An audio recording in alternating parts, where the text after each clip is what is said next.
어제부터는 또 방역 패스에 6개월 유효 기간이 적용되기 시작했죠. 그러면서 출입 인증할 때 알림음이 생겼는데 이게 소리만으로 접종 여부를 알 수 있어서 부담스럽다 논란이 있습니다. 자영업자들 사이에선 방역 패스 확인으로도 벅찬데 유효 기간까지 따지려니 힘들다는 반응도 많습니다. 정지주 기자가 알아봤습니다. 이젠 필수품이 됐습니다. 파란 테두리가 쳐져 있는 QR코드인데요. 식당이나 카페 들어갈 때 꼭 필요합니다. 방역 패스 유효 기간이죠. 6개월짜리입니다. 2차 접종 완료 후 얀센의 경우 1차겠죠. 6개월이 지나면 이거 유효 기간 끝나거든요. 백신을 맞았어도 다중이용시설에 못 들어갑니다. 어제부터 시행이 됐는데요. 첫날 상황은 어땠을까요? 현장으로 가보시죠. 접종 완료자입니다. 일단 이렇게 QR 체크하는 것은 많이 익숙해졌습니다. 지난달 13일부터 이 과정이 있어야 식당과 카페를 비롯해서 다중이용시설 이용할 수 있는데요. 그런데 어제부터는 좀 다른 소리가 들렸습니다.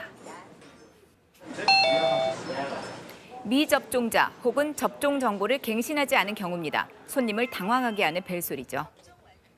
이거 업그레이드를 하시면 다음부터 여기서 바로 통과할 수 있어요.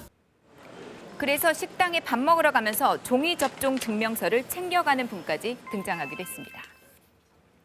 지난달 방역 패스가 처음 도입됐을 때에도 과부하 등으로 인해서 접속이 잘 안 됐었죠. 비슷한 일이 이번에도 생겼습니다. 질병청이 운영하는 쿠브 앱에서였는데요. QR코드 대신에 이렇게 빈 화면이 뜨거나요. 본인 인증이 제대로 진행되지 않았습니다. 질병청은 시범 단계라서 오류가 발생하고 있다면서 당분간은 카카오나 네이버 등 기존 플랫폼을 활용해달라고 당부를 했습니다. 자, 자영업자들은 더 힘들어졌다는 입장입니다. 방역 패스에 이제 좀 적응이 되나 싶었는데 이번에는 유효 기간까지 등장을 해서입니다. 확인까지 다 거쳐야 되기 때문에 소위 인건비가 또 추가되는 이런 문제, 080 같은 이런 거는 전화번호만 써도 되는데 그런 추가 비용들 요즘은 영업이 어려우니까 지출 자체도 조심스러우고.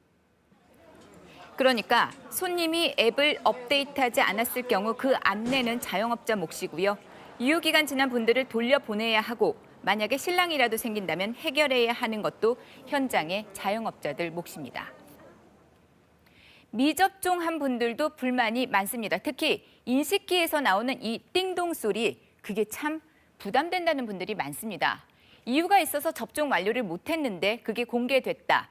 죄를 지은 것 같았다. 굳이 이런 알림음이 꼭 필요하냐 이런 목소리들이 잇따랐습니다. 실제 전문가들 사이에서도 방역 패스 음성 확인에 인권 침해적인 요소가 있다. 이런 점을 우려하는 목소리도 나오고 있는데요. 한편 방역 패스 유효 기간은 백신 2차 접종 14일부터 180일까지고요. 얀센은 접종 뒤 14일 후부터 180일까지. 추가 접종을 받았다면 그 즉시 효력이 생깁니다. 방역 패스를 대신할 수 있는 증명서가 있기는 합니다. PCR 검사 음성 확인서, 코로나19 완치자에게 발급되는 격리 해제 확인서, 또 의학적 사유 등으로 접종이 어려운 분들에게 발급되는 예외 확인서인데요. 유효 기간들이 있습니다. PCR 음성 확인서는 48시간 이내, 코로나 완치자는 격리 해제 뒤 180일까지고요. 예외 확인서만 별도의 유효 기간이 없습니다.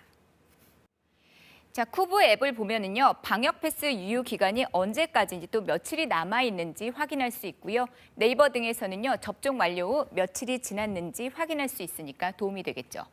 자, 일단 오는 9일까지는 계도 기간입니다. 10일부터는 이거 위반할 경우에 운영자에게는 최대 300만 원, 개인에게는 10만 원 이하의 과태료가 부과됩니다. 백화점과 대형마트도 오는 10일부터는 방역 패스가 없으면 출입할 수가 없게 됩니다. KBS 뉴스 정지주입니다.